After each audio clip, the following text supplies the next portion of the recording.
Salam hörmətli futbol azərkeşləri. Bizon Azərbaycan Kubokunun 4-1 final mərhələsinin ilk oyunlarındakı mübahisəli epizodları təhlili üçün qarşınızdayım.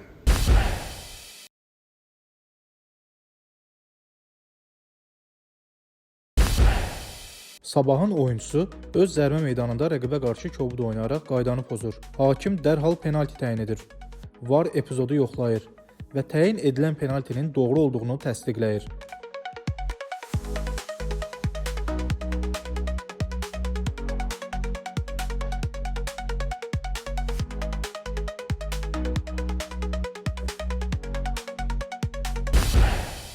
Qəbələnin futbolçusu penalti zərbəsini yerinə yetirən zaman rəqibin oyuncusu cərimə meydanına daxil olur. Hakim oyunu davam etdirir. VAR epizodu yoxlayır və zərbədən öncə cərimə meydanına daxil olan oyuncusunun rəqibə qarşı müdaxiləsinin olmadığını təsdiq edir. Oyun qaydalarında deyilir ki, zərbədən öncə cərimə meydanına daxil olan oyuncusunun rəqibə təsiri olarsa, o zaman qayda pozuntusu kimi qiymətləndirilir.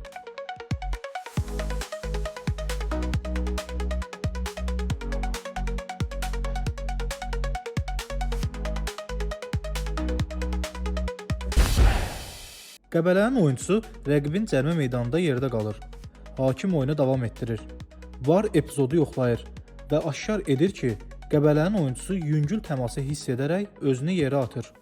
Bu səbəbdən VAR hakimin qərarını təsdiq edir.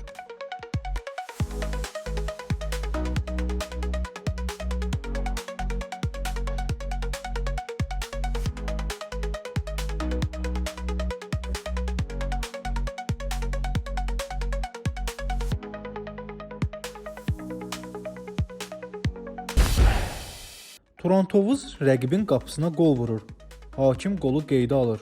VAR epizodu yoxladıqda Turantovuzun oyuncusunun hücum zamanı rəqiblə mübarizədə qaydanı pozduğunu aşkar edir. Rəqibə qarşı əlini qeyri-qanuni istifadə. Bu səbəbdən VAR baş hakimi epizodu monitorda izləməyə dəvət edir. Hakim epizodu izlədikdən sonra doğru olaraq qolu qeydə almır.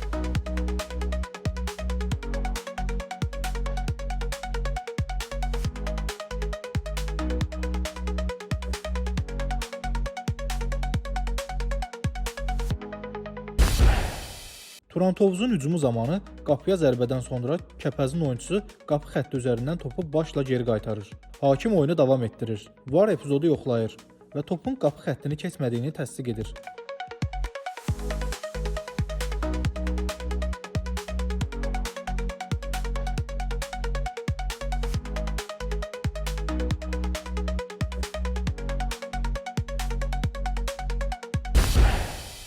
Kəpəzin hücumu zamanı Turantovuzun oyuncusu topa əllə oynayır. Hakim oyunu davam etdirir.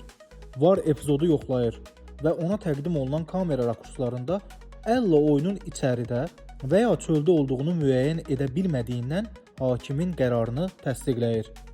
VAR protokoluna əsasən VAR aşkar görüntü olmadıqda meydandakı qərar təsdiq edilməlidir.